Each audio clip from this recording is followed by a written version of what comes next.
O Jardim do Éden. Nossa mais duradoura lenda. Uma história contada por uma civilização após a outra.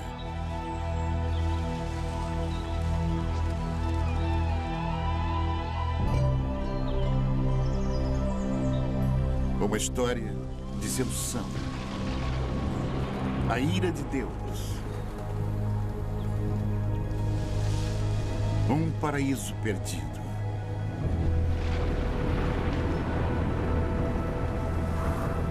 Mas será somente uma fábula? Existem provas de que as grandes histórias da Bíblia tenham sido verdade? De fato, existiu um lugar como o Éden?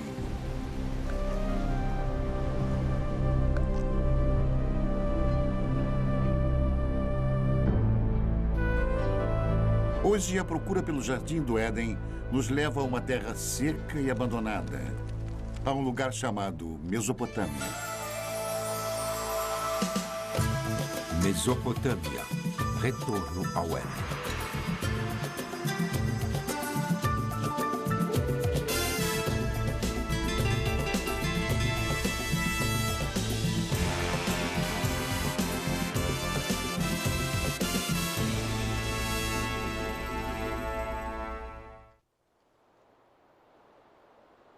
Esta é a terra onde as primeiras sementes de civilização humana foram plantadas.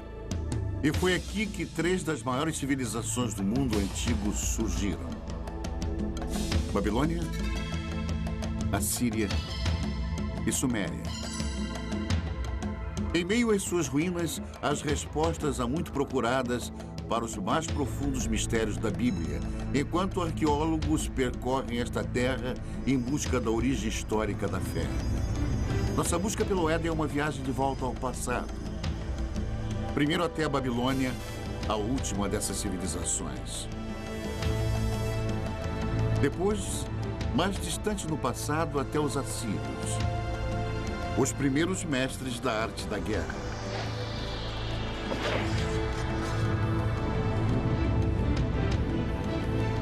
E, finalmente, um momento no passado tão longínquo que somente o Éden poderia ter precedido. Até a Suméria e a criação da civilização em si. O grande arco da crescente fértil. Ao longo de mais de 6.000 anos, esta rica terra, situada entre os rios Tigres e Eufrates, deu início às primeiras grandes civilizações. Os gregos a chamam de Mesopotâmia. Nós chamamos de Iraque. Subpondo as camadas da história daqui, podemos trilhar as origens de nossas histórias mais antigas e nos transportar às raízes mais profundas da fé. Nossa jornada começa na margem oeste da Mesopotâmia, em Israel. Uma descoberta casual em 1947 voltaria a atenção do mundo para a arqueologia e para a Bíblia. 2 pastores beduínos estão conduzindo seu rebanho de cabras pelos rochedos de Qumran, a alguns quilômetros a leste de Jerusalém. No calho do deserto, eles notaram uma pequena caverna oculta num declive rochoso curioso. Um começa a subir. Não é raro encontrar artefatos antigos e valiosos nestes penhascos.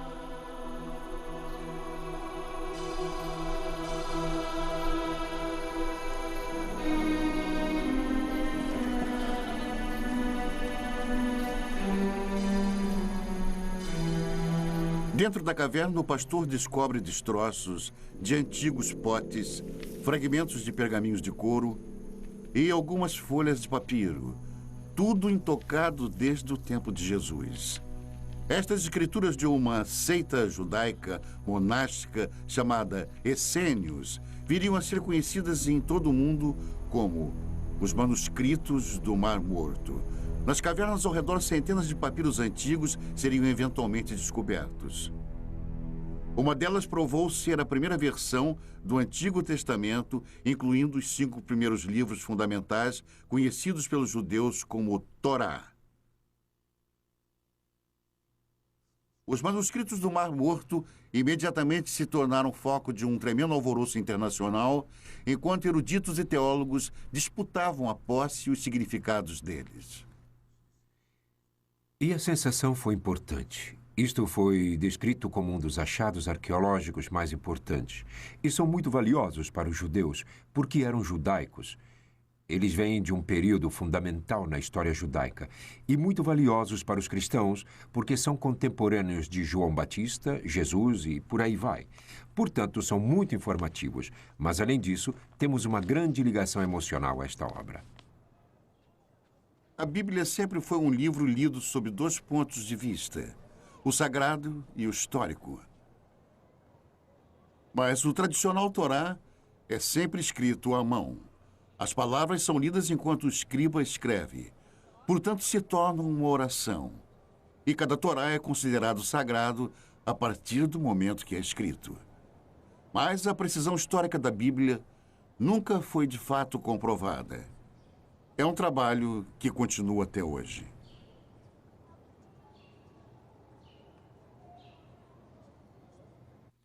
Alguns dos livros da Bíblia são excelentes livros de história. Aliás, os primeiros livros históricos que existem, e muito preciosos, pois temos comparado com outras fontes, e eles mostraram ser muito preciosos. Por isso são tão importantes.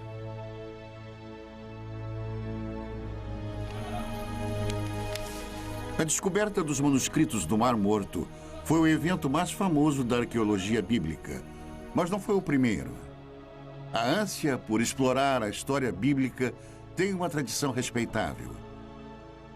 É uma procura que começou na Terra Santa, mas levaria à Mesopotâmia.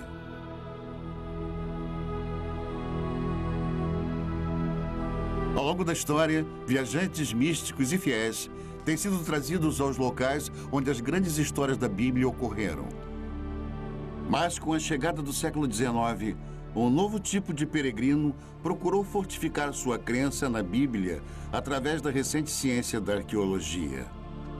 Certamente não poderia haver confirmação maior de sua fé do que provar que a história bíblica foi real. O primeiro propósito dos arqueólogos bíblicos foi localizar lugares mencionados nas narrativas bíblicas e ver se alguma ilustração daqueles contos poderia ser encontrada. Para usar a cerâmica antiga, as antigas muralhas da cidade, as antigas armas como ilustrações de histórias bíblicas que todos eles haviam aprendido na infância.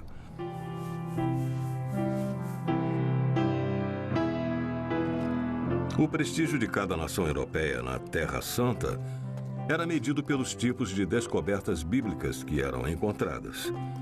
E uma das mais intensas batalhas diplomáticas e políticas que ocorreu na história da arqueologia bíblica foi a descoberta da famosa pedra moabita. Em 1868, na terra de Moab, beduínos da tribo Boni Ramada tropeçaram numa misteriosa tabuleta de pedra enterrada no deserto. Os nativos não eram alheios às antiguidades da área, nem ao seu valor para os europeus. O primeiro ocidental a saber sobre a curiosa pedra negra foi o reverendo Frederick Augustus Klein. Ele imediatamente partiu para a terra deserta, cheia de bandidos, acompanhado somente por alguns guias beduínos. Klein era um missionário, não um arqueólogo. Logo que olhou para o peculiar entalhe de basalto, ele sentiu uma súbita animação, suspeitando que a tabuleta negra pudesse confirmar suas crenças mais profundas. Ele examinou a pedra e fez um molde simples da inscrição. Era numa língua que Klein desconhecia. De volta a Jerusalém, ele procurou ajuda para decifrar a pedra. Quando a notícia do achado começou a se espalhar, as ruas e bazares fervilhavam com os rumores de uma nova descoberta. A inscrição na pedra provou ser o relato do rei Moabe sobre uma batalha também descrita na Bíblia. Pela primeira vez, ali estava uma confirmação escrita, gravada na pedra, de uma história da Bíblia. Duas fontes de um mesmo evento. Para os fiéis, aquela era a prova que estavam procurando. Uma evidência concreta da precisão histórica da Bíblia. Muitos quiseram comparar a pedra, mas os beduínos tinham motivos para desconfiar. No passado haviam sido trapaceados, até mesmo roubados, por caçadores europeus de tesouro. Supondo que algo tão estimado pelos europeus devesse conter ouro, eles jogaram a pedra no fogo na esperança de quebrá-la. Quando o fogo esquentava a pedra, eles derramavam água sobre ela e repetiram isso várias vezes, até que finalmente ela explodiu. Eles não encontraram ouro algum e a pedra estava destruída.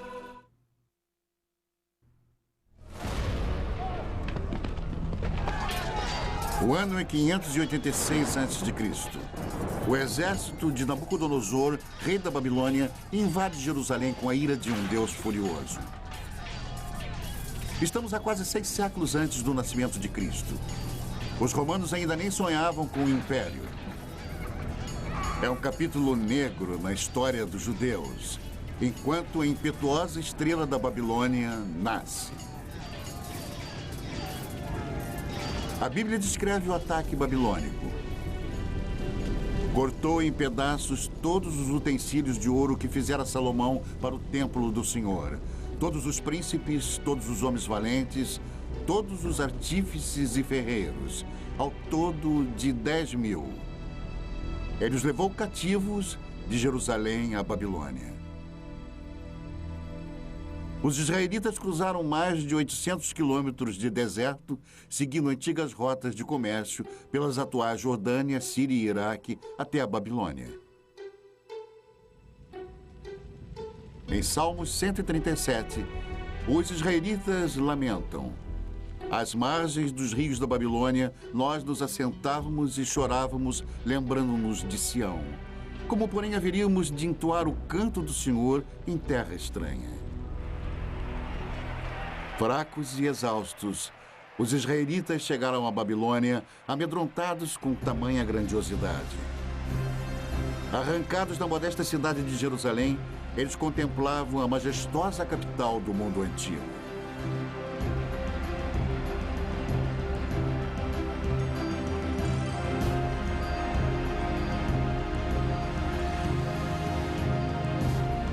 Mas, de alguma forma, os israelitas conseguiram mais do que entoar o canto do Senhor nesta terra antiga. Eles também registraram. Se você pegar qualquer parte de uma fala e então escrevê-la, você está formalizando isso. Você imediatamente estabelece um texto que as pessoas podem criticar ou podem dizer: esta é a verdade, tudo mais é errado. Que eu considero como sendo o maior efeito das escrituras da Bíblia ou do Antigo Testamento. Hoje, as muralhas reconstruídas ao redor da Babilônia estampam o nome de Saddam Hussein. Mas um dia os tijolos exaltavam outro nome: Rei Nabucodonosor. Esta foi uma terra de muitos deuses e ídolos pagãos. Um local improvável para o surgimento de um dos textos mais sagrados do mundo. Na verdade, a grande diversidade babilônica criou o clima perfeito. E eles invadiram este solo cosmopolita.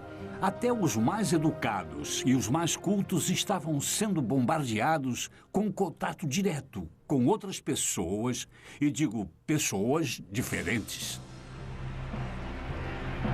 Os israelitas se viram numa violenta mistura de raças e línguas em conflito com deuses e demônios. Que cidade é esta? O Apocalipse perguntaria.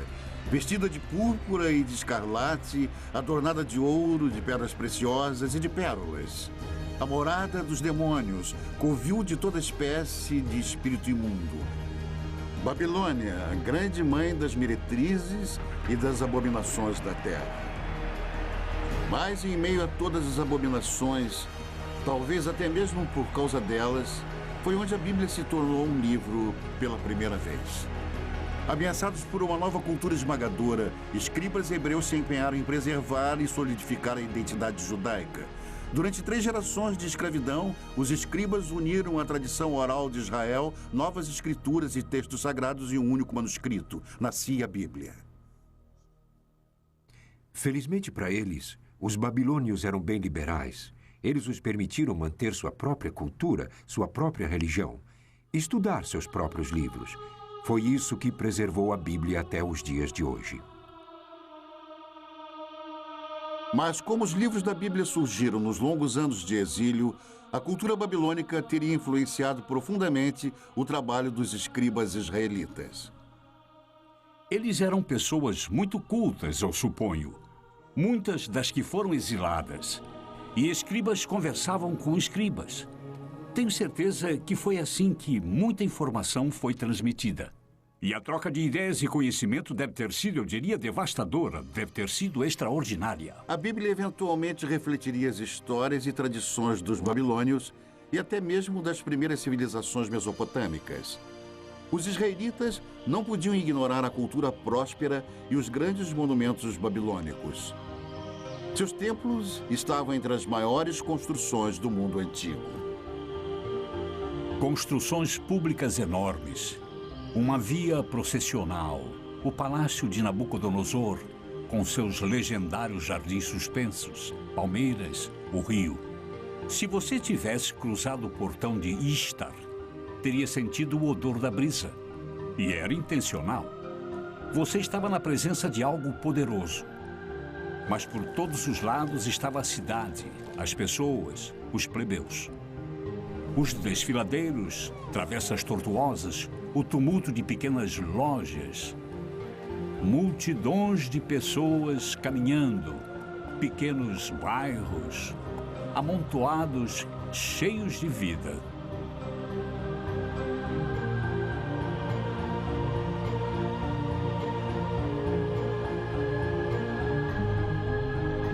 E foi aqui, a Bíblia nos conta, que um dos monumentos mais extraordinários da antiguidade subia até o céu. A Torre de Babel. Durante eras, aventureiros e peregrinos esperavam que, encontrando a famosa torre, pudessem provar a veracidade das histórias da Bíblia. Um dos que falharam teria escrito: nenhum homem ousa se aproximar da torre, pois está deserta e cheia de dragões e enormes serpentes e de bestas venenosas. Viajantes medievais afirmaram ter encontrado a torre. Esta almádena em espiral ainda se encontra no norte do Iraque. Mas eles estavam errados. Esta torre foi construída 1500 anos depois e muito distante das muralhas da Babilônia. Talvez a mais intrigante possibilidade tenha sido feita por Robert Caldwell, um arqueólogo alemão no início do século. Ele descobriu uma trincheira retangular com alguns tijolos restantes. Muitos especialistas acreditam que Caldwell tenha descoberto tudo o que restou da famosa torre. Os enormes monumentos babilônicos causaram uma forte impressão nos escribas bíblicos. Mas a herança mais duradoura que sobrevive até hoje é uma novidade babilônica ainda mais impressionante: o Código de Lei. A Babilônia foi a primeira civilização na Terra a ter um código de lei escrito. A pedra, originalmente esculpida, é uma importante relíquia perdida por centenas de anos. Ela apareceria no final do século XIX. Uma pedra esculpida com um dos mais importantes documentos legais de todos os tempos. 1200 anos antes dos israelitas serem levados em cativeiro, o rei da Babilônia mandou esculpir uma pedra com as leis que carregam o seu nome. Código de Hammurabi. Estas escrituras podem ser tidas como precursoras do Código de Lei em Êxodo, Levítico e Deuteronômio. Nas sociedades em que o conhecimento e a lei são transmitidos e compartilhados oralmente, o precedente é muito importante. Quando foram escritos, as pessoas que o fizeram tinham imenso poder. O Código de Hammurabi influenciou quase toda a civilização desde a Babilônia. Hoje, até mesmo alguns de seus métodos mais primitivos de julgamento sobrevivem intactos. Hammurabi descreve um ritual chamado aprovação, um teste doloroso, até mesmo mortal, de culpa ou inocência. Em algumas remotas tribos beduínas, a aprovação ainda é praticada tal como era feita no tempo de Hammurabi. Nesta rara filmagem, um sagrado chamado Mubashi irá julgar os acusados examinando suas línguas após eles lamberem uma colher de ferro quente.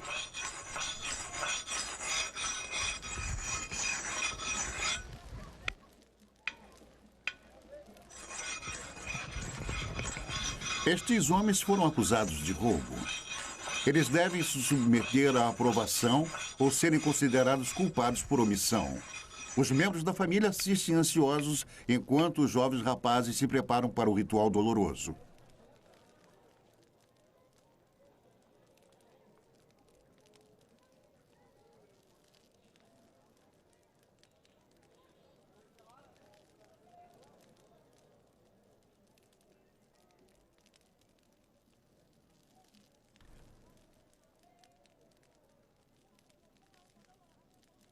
A água não alivia a dor.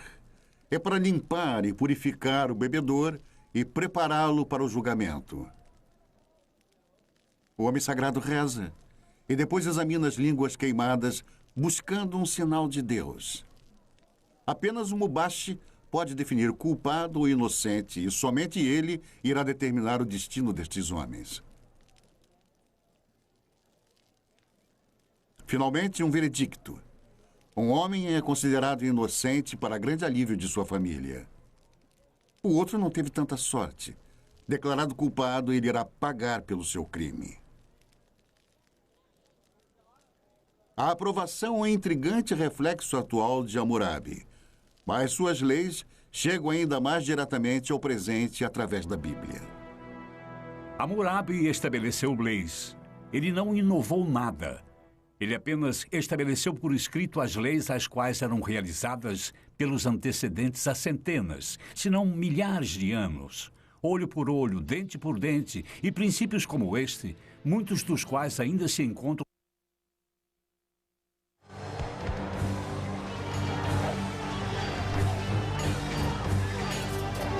O mais mortal de todos os exércitos mesopotâmicos a viver no Antigo Mundo foram os assírios. Na Bíblia, eles são os símbolos definitivos da tirania de sangue e opressão impiedosa.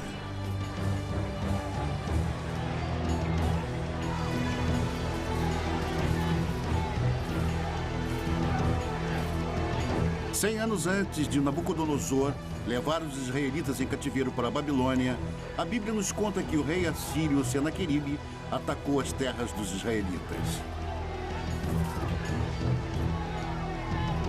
No segundo livro dos reis, a Bíblia diz: já tens ouvido o que fizeram os reis da Síria a todas as terras, como as destruíram totalmente.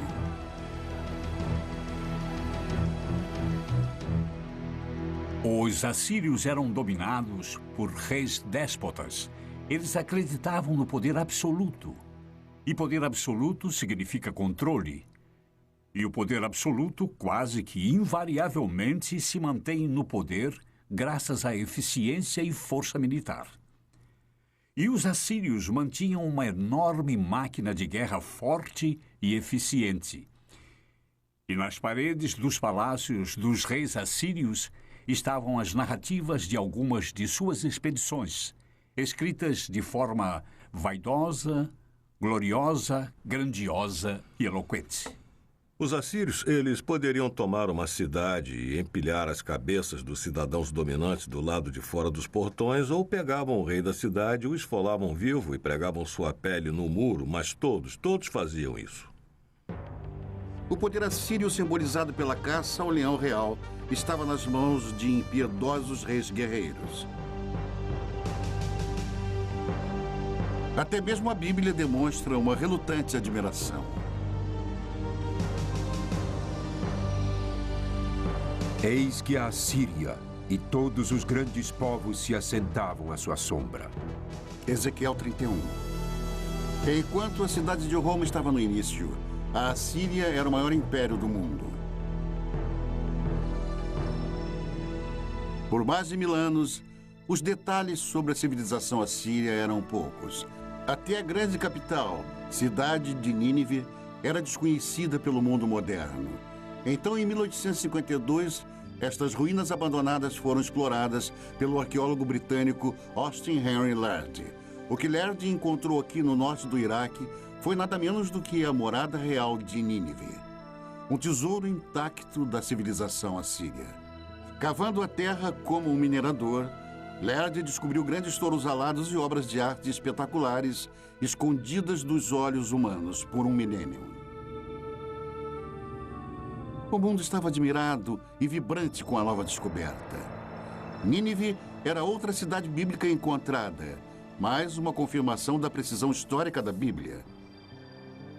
Porém, a mais fenomenal das descobertas de Lerdy foi a grande biblioteca de Nínive, uma extraordinária coleção de 22.000 tabuletas de barro gravadas com a escrita cuneiforme dos assírios. A única comunicação direta que temos com as pessoas do mundo antigo, de fato, é o que eles deixaram em seus escritos. Podemos saber através disso o que eles comiam, como era a sua medicina, como era a vida em família, como era a sua política e como viam a religião. Os detalhes da vida diária dos assírios revelam uma sociedade patriarcal, um mundo onde plebeus e principalmente as mulheres tinham poucos direitos. Toda mulher assíria, quando ainda jovem, antes do casamento, ia ao templo de Estar, sentar nos degraus e ficava lá até que algum homem se aproximasse e deixasse cair uma pedra na barra do seu vestido. Então ela entrava com ele e tinha relações. Era assim. Mas neste mundo tirânico havia uma certa justiça. No casamento, até as mulheres tinham certos direitos. Uma mulher podia especificar em seu contrato de casamento que seu marido não poderia ter outras esposas. Ela podia especificar que ele poderia ter quantas prostitutas quisesse, mas não outras esposas. Mas se as mulheres comuns tinham direitos limitados, descobertas recentes revelam que as rainhas assírias dispunham de grande privilégio. Em 1989, o antigo palácio de Nimrod, ao norte do Iraque, foi o palco de um surpreendente achado. Os especialistas a consideraram a mais significante descoberta desde a tumba do rei Tutankhamon, o tesouro de Nimrod.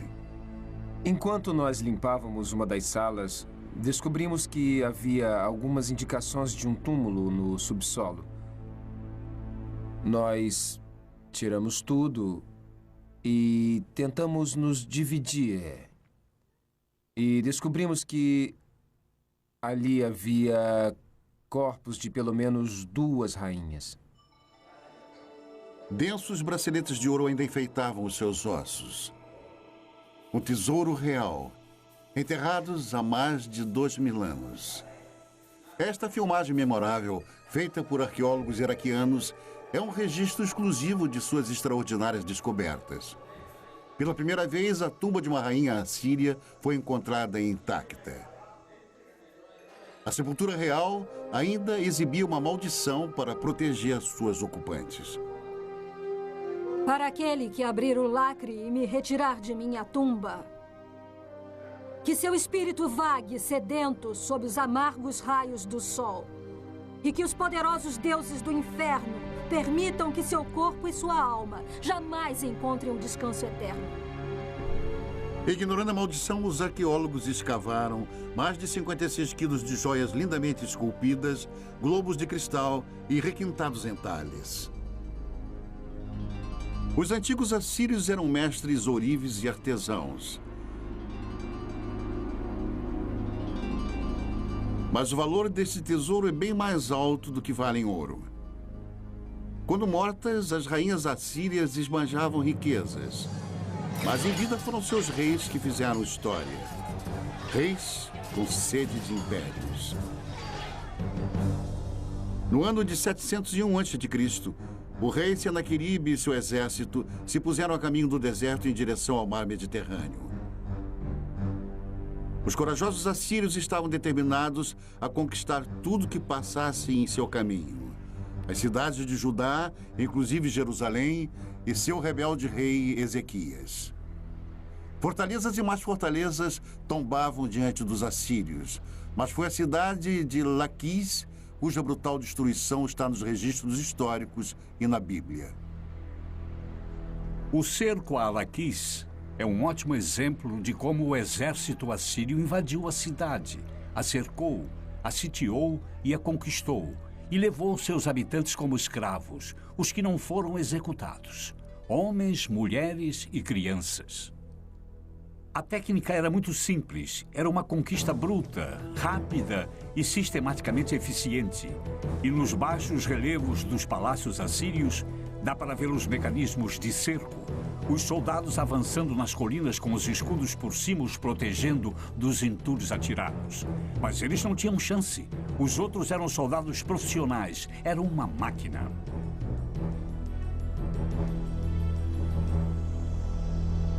Da cidade capital de Jerusalém, o rei Ezequias sabia que um ataque assírio era inevitável. Ele tratou de fortificar a cidade e ordenou a escavação de um aqueduto subterrâneo, um empenho desesperado para proteger o fornecimento de água na cidade. Diante de um cerco, o plano de Ezequias funcionou. A Bíblia conta que Deus salvou Jerusalém e o rei da Assíria voltou humilhado para sua terra. A versão de Senaqueribe do conflito foi encontrada num prisma de argila enterrado em Nínive. Ele se equipara com a história da Bíblia nos mínimos detalhes, mas seu ponto de vista é bruscamente diferente. Mas quanto a Ezequias, o judeu que não se curvou em submissão ao meu domínio, 46 de suas cidades fortemente muradas, eu ataquei e conquistei. O esplendor de minha autoridade o derrotou. As histórias são contadas de ângulos diferentes, mas estão de acordo. Se você tiver que contar sobre o que aconteceu hoje, e se tiver que contar, contaremos histórias diferentes. Temos a história de Senaqueribe invadindo este país. Cada uma conta basicamente sobre o mesmo evento histórico, completamente sem contradições. Sem contradições, exceto uma. O resultado na versão de Senaqueribe, Ezequias está confinado em Jerusalém como um pássaro na gaiola. Mas, segundo a Bíblia, os exércitos assírios estão contidos nas muralhas de Jerusalém. Este talvez seja o primeiro exemplo de manipulação de informações. O Deus dos israelitas dá a última palavra. Eu vou destruir os assírios em minha terra, a Bíblia diz. E assim disse o Senhor que os assírios serão derrotados. Muito antes, o Onipotente tinha desperdiçado uma civilização inteira. Não há uma única menção do nome deles na Bíblia, mas eles foram chamados Sumérios e contaram a história de uma grande inundação.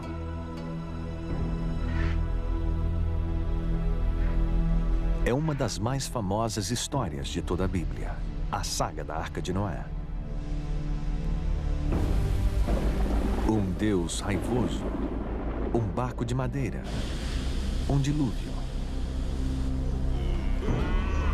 É a história de Noé e sua família fugindo para a arca com cada espécie de animal e sobrevivendo ao castigo da inundação, enquanto o resto da humanidade é destruída.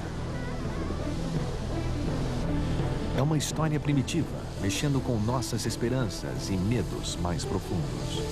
Uma história encontrada na Bíblia, mas também em outro texto antigo, um texto descoberto nas ruínas dos Sumérios. No começo deste século, um grupo de blocos mesopotâmicos foram traduzidos. Eles revelaram a primeira lenda conhecida de uma enchente cataclísmica. O primeiro épico escrito do mundo é a história do mítico rei Gilgamesh. A história dele sobre uma grande enchente precede a da Bíblia por pelo menos 2000 anos. Por 7 dias e 7 noites, uma enchente tinha invadido a terra e o barco gigante foi lançado pelas tempestades. O barco navega até uma montanha. Ele solta os pássaros, que é a história que tem uma semelhança com a enchente bíblica. É uma história maravilhosa. Mais de 5.000 anos atrás, a história do grande dilúvio foi contada primeiro aqui, nas cidades antigas da Suméria, Uruk, Eridu e Ur. Na Suméria, encontramos o início de quase tudo que nos fez civilizados. Eles inventaram a roda, o governo e a jardinagem. Suméria, a primeira civilização na Terra. Em uma terra sem pedra, eles projetam tijolos de barro, como aqueles ainda feitos e usados hoje. E daqueles simples blocos de construção, eles levantaram os primeiros grandes monumentos, chamados zigurats, construindo templos que invadem dezenas de metros pelo ar. Os sumérios inventaram 1 minuto de 60 segundos e até mesmo o adolescente problemático. Onde você foi? Não fui em lugar nenhum. Se você não foi a lugar nenhum, por que fica perdendo tempo? Vá para a escola.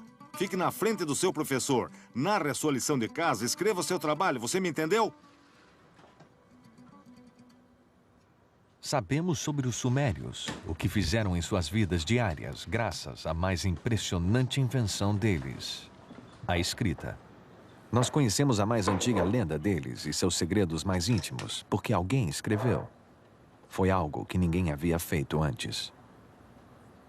É uma janela, mas uma janela que é composta de várias partes, algumas das quais podemos ver e algumas não. Nós necessitamos de muito mais do que temos. Então, o que temos é espetacular. Em alguns casos, nós também temos que ter em mente que há parte das vidas das pessoas que nunca vemos e que nunca veremos porque há pessoas cuja escrita não foi levada em conta. 5.000 anos atrás, alguém escreveu sua história na argila, nos dando uma ideia de um mundo no seu primeiro relance de civilização. Como um povo, os sumérios eram de certa maneira muito autênticos. Eles se preocupavam sobre conhecer outras pessoas e beber cerveja e coisas assim. E há várias coleções de poemas que relatam as preparações de uma mulher para o seu amante e como ela se veste e espera pelo seu amante. O centro desta civilização era a cidade perdida de Ur, onde se imaginava ser o lugar de nascimento de Abraão, o primeiro dos patriarcas bíblicos.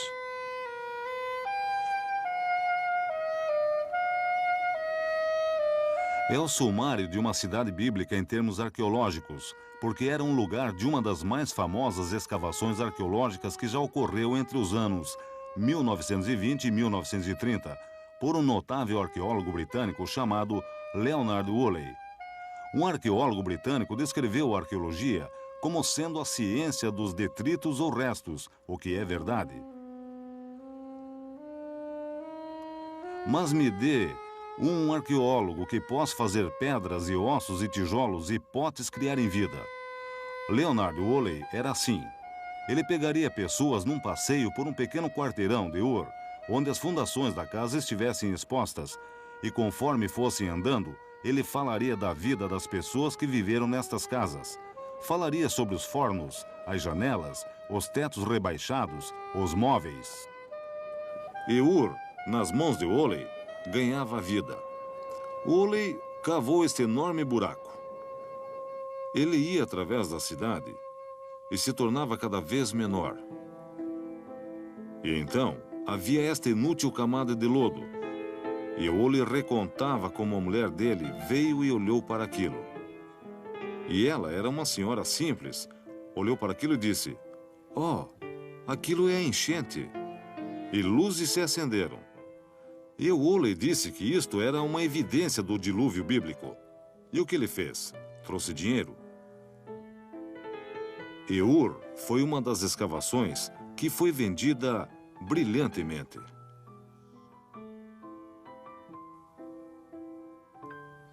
Especulações sobre o dilúvio bíblico causaram uma sensação. Mesmo sem uma prova concreta, foi como se a ciência e a Bíblia tivessem se unido no desolado deserto do sul do Iraque. Woolley iria finalmente desenterrar um tesouro indiscutível. Uma descoberta que trouxe visões extraordinárias para esta primeira das civilizações, as tumbas reais de Ur. Cavando na lama grossa, Woolley descobriu 74 esqueletos arrumados cuidadosamente, todos enterrados ao mesmo tempo. O sepultamento contou a chocante história de uma jornada final de um rei para o além e daqueles que o acompanharam. E a partir disto, ele desenvolveu uma notável história de um funeral real. E a história dele foi algo assim. Primeiro eles cavaram este grande buraco com uma lâmpada de um lado. No buraco, levantaram um sepulcro com pedra na qual o corpo do personagem real foi colocado.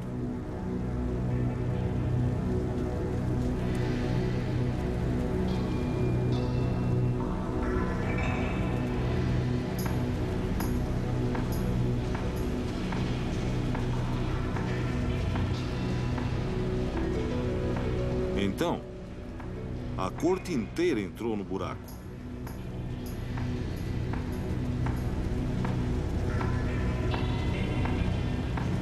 Todos se alinharam e ficaram lá com pequenos potes de argila em suas mãos. E então, no sinal, todos beberam veneno.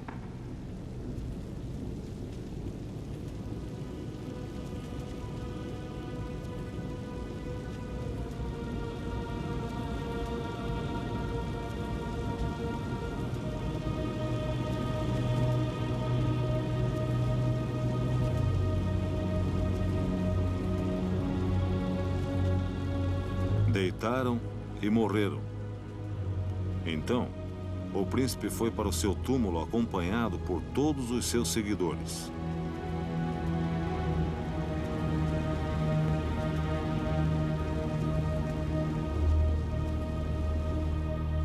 Isso se tornou uma das grandes descobertas, um dos maiores funerais contados na arqueologia da história antiga.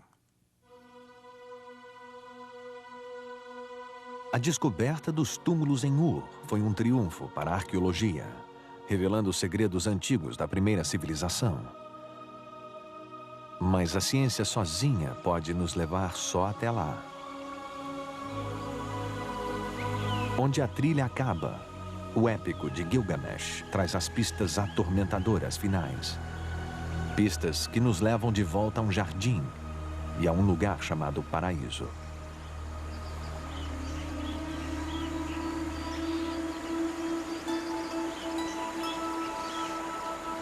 Ah, o Jardim de Éden. No começo, Deus criou o mundo. É uma história familiar. Você tem esse tipo de mito da criação em quase toda a sociedade na Terra. E um desejo constrangedor do povo de um mundo melhor. Jardins de Éden. Paraísos são os desejos de um povo de uma vida menos complicada ou mais fácil, ou uma recompensa por ter trabalhado tão duro.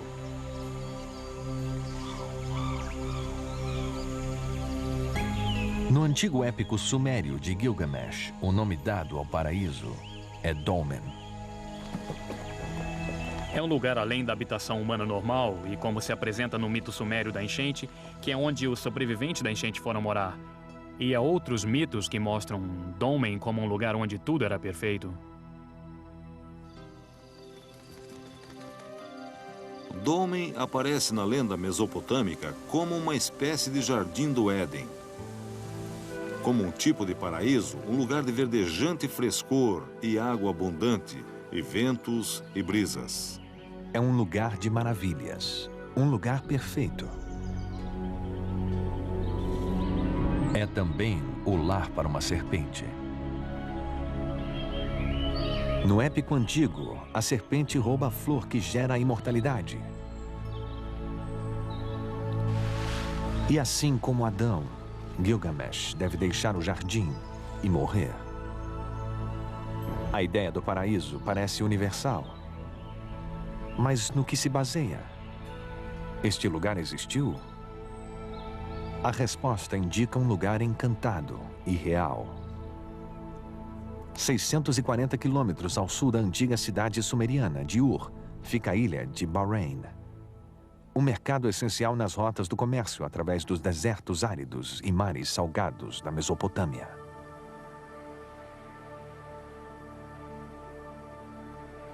Hoje, Bahrein não é mais um paraíso, mas foi uma vez viçoso. Uma vez esta ilha teve água abundante e também abundante vida. Uma vez, há muito tempo, isto era Dolmen. Mas era o paraíso? Comparando com o deserto nos arredores, certamente parecia ser. Havia tanta água aqui que o que é agora é uma ilha deserta. Floresceu. Era um jardim produzindo frutas suculentas. E havia pessoas aqui que aparentemente levavam uma vida abençoada. Mais de 85 mil túmulos encontram-se nesta paisagem, provavelmente mais do que em qualquer outro lugar do mundo antigo. Os ossos antigos nos contam que esses povos eram mais altos e mais saudáveis, e eles viviam mais que as outras pessoas na região. E nos túmulos está a mais surpreendente chave: os restos de cobras, ritualmente embalsamadas em algum lugar no passado há mais de 4.000 anos. Aqui em Bahrein, nós encontramos a serpente do mesmo jeito que a encontramos no épico de Gilgamesh e do mesmo jeito que a encontramos na Bíblia. Nossa jornada de volta ao tempo cruzou as terras onde os babilonianos, os assírios e os sumérios antigos uma vez estiveram. É possível se arriscar ainda mais para a terra que oculta as pegadas de Adão?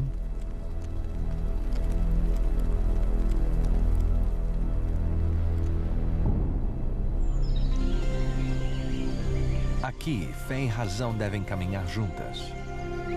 Nós agora sabemos que houve uma ilha paradisíaca na Mesopotâmia. É nossa escolha acreditar que era o paraíso.